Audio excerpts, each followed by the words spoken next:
Hello, welcome to the Round 8 preview as the Carlton Football Club are set to take on the Adelaide Crows Saturday afternoon, 4:15 p.m. start for those of us here on the East Coast. I think it's a 3:45 p.m. start for those of you who are in Adelaide. What a matchup. How exciting. It's good to be excited again. I was terrified that the season had already been thrown away, the way it all started and the way that the signs from pre-season up until the end of the first month of the season played out. I was just completely petrified of what was to come, if I'm honest. But all of a sudden, Carlton have won 3 games in a row, playing with a better level of connection and execution, and it's just funny what that can do for fan morale and just the morale of everyone involved. It's almost like we just needed to be a little bit more patient. It's just something I just still haven't learned to do. I'm trying every year. I promise myself that I try, and I fail every single time. And I get just sucked into the results every single time. But this week is about hopefully squaring the ledger, an opportunity to see the Blues get back to, even. 4-4 would be a great result given where we were 3 games ago, and the idea of going 4-4 was something that not many of us thought might have been possible. And we come up against an Adelaide side who are good and who have respect, have earned that. I will talk about them shortly because there is a bit of confusion in my mind about the Crows, and I will talk about them shortly. But firstly, filming this immediately after the Adam Chera appeal. So if you haven't seen the news already, Adam Chera is free to play. The strike, which was graded as intentional, was downgraded to careless, and therefore he received a fine and he's free to play. So that's great news because obviously we know that Zach Williams will not play with the calf, and we know that Jack Silvani will not play with the broken hand or knuckle, whatever it was, and both are expected to be available either round 9 or round 10. Now, Zach is an interesting one. I mean, we lost him early in the game. It didn't seem to have too much bearing on the result. Jack Silvani, however, I think he's a more important and valuable player in the team. And the reason why I say that is because he's just been able to play consistently in the back line. He seems to have really synergized down there with Wiedering, and I think he's also allowed for guys like Mitch McGovern and Nick Haynes to play on either side of him. And with him not there, naturally the conversation will turn to, okay, well, what's the solution? Does Mitch McGovern play a different role to what he has been, or Nick Haynes, or do you bring in Lewis Young and play the exact same role? We'll talk about that as the week progresses, but he is definitely someone that's we're going to miss. It's rare that a player can switch positions the way that Jack has from forward to defense and play at such a high level. I think he's been one of the best handful of defenders in the competition, and I don't think that's a stretch to say. I think the way he's executed his role this season's been great. So he'll be missed, and hopefully he doesn't miss too many weeks. But those are 2 forced changes, and that's also why I think it was really important not to miss Chera as well, because that would have been 3. I think you're talking about inconsistency in continuity, and we probably already are. So anyway, Blues are coming off a really impressive win against the Cats, one that helped build belief in the game style and in, I think, everything. And I think the Melbourne fans were treated to a good win and some energy and some buzz. And one thing about this group, they seem to be better than what they used to be when they travel. And I think this is another great opportunity for the interstate fans, in particular those in Adelaide, to see the boys for a second time in a matter of weeks, which is great for them, at a place where we've never beaten the Adelaide Crows. So that's interesting. And that is maybe one of the final pieces of the hoodoo puzzle that we need to complete. We did beat Port Adelaide there last year, which was great. And now we're tasked with Adelaide, who, let's be honest, last few times we've played Adelaide at the Adelaide Oval, it's been a very similar story. They jump us early, up by 40, 45-ish. We bring it back and make it somewhat respectable, but in the end just get blown out. So hopefully that's not the case this week. Hopefully it's a much better game. We are starting to live in a different era And I think one of the key matchups this week is the one in the ruck position. Tom De Koning has now elevated himself into this point where we go into games more often than not, or more than we ever have, where I see the rhetoric and I hear the rhetoric from opposition fans and mainstream media. Like, we go into this matchup with what seems to be an advantage in the ruck position. You know, Riley O'Brien has been a great ruck for a long period of time. It's been very consistent. But we go into this matchup now with Tom De Koning really emerging into the peak of his powers. And I do think it gives the midfield confidence in their positioning, the way that Tom plays.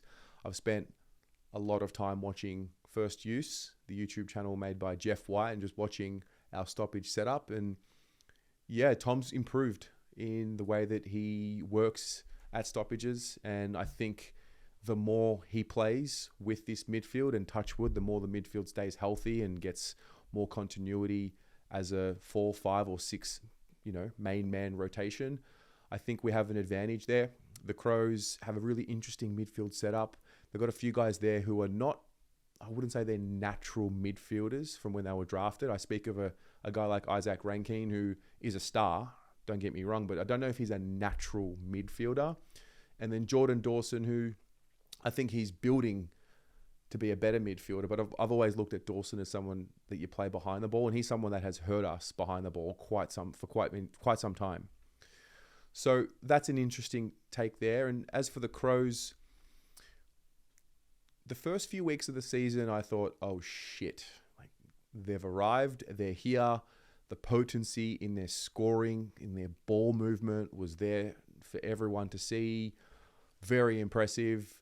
The last few weeks, that scoring's really dried up, but I think there's some context that needs to be brought to that conversation. Number one, I mean, the first week was, gather round against the Giants, and then last week was against Freo. The conditions weren't great. I don't know if that's relevant, but the scoring definitely has changed from where it was in the first month of the season. And I think for Carlton, it's flipped on the other end. So our defense was solid. Our scoring was very poor. And then I wouldn't say the defense has fallen off at all. I think the Carlton defense has been consistent from round one up until now, apart from, allowing a 41-point lead to evaporate. But the scoring has really increased over the last few weeks. And maybe some context is needed there. You play West Coast and North Melbourne, who defensively are not great.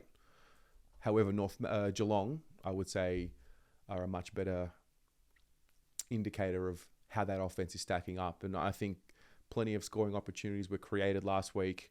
If anything, could have and maybe should have been more accurate with some of them and cracked the 100-point mark. So I think Carlton has improved over the last 2 to 3 weeks. And I think Adelaide has regressed over the last 2 to 3 weeks. And I'm just not sure which way, what's the reality here? Are the Crows just having a couple of bad weeks and they're going to be back to their first month of form? Same for Carlton. I'm not sure. As a Carlton supporter, I'm obviously confident and biased towards Carlton finding their form. And so I lean towards the Blues being ready to get this job done. Another important piece, or a couple of important pieces to the Carlton puzzle, I think Elijah Hollins being back into this team and finding his touch and timing has shown a different element to this midfield that is not there when he doesn't play. He moves the ball and he moves his body differently to anyone else in that midfield. And I think obviously the return of Harry Mackay back to form, back to confidence. I mean, he allows Carlton to dominate the territory battle because of his ability to mark up the ground and allow everyone to reset on the ground. I just think having Harry and Charlie at full fitness is clearly going to, more times than not, result in a better Carlton performance and a better Carlton execution. And so that's been pleasing. More importantly, I think it's great to have all of our spine playing as much as we can. When Wiedering, Curnow, Mackay, De Koning all play and are fit and healthy and playing at their best, I think we're hard to beat because we just have so many anchors on each level of the field, on each area of the field, that it just allows us to hopefully get the ascendancy in those areas. We're one of the best defensive teams in the comp, which is pleasing to say that we're the best at something in the comp. We're definitely the best tackling team in the competition. That's a fact at this point going into round 8.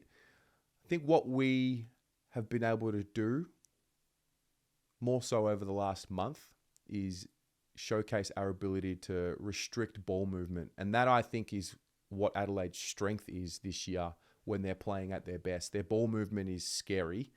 And if our pressure is not to the level where it needs to be, then I think Adelaide have the opportunity to completely carve up Carlton. And that's where the fear factor comes in. And so I just see this game being one of swings and roundabouts for the entire day. I think this is going to be one where the Crows really need to get back into form and the Blues really need to consolidate. I do think for Carlton, the stinging humility of the first month of the season will be there. I don't see how any Carlton person, fan, player, staff member, anyone could possibly go into such a contest with arrogance.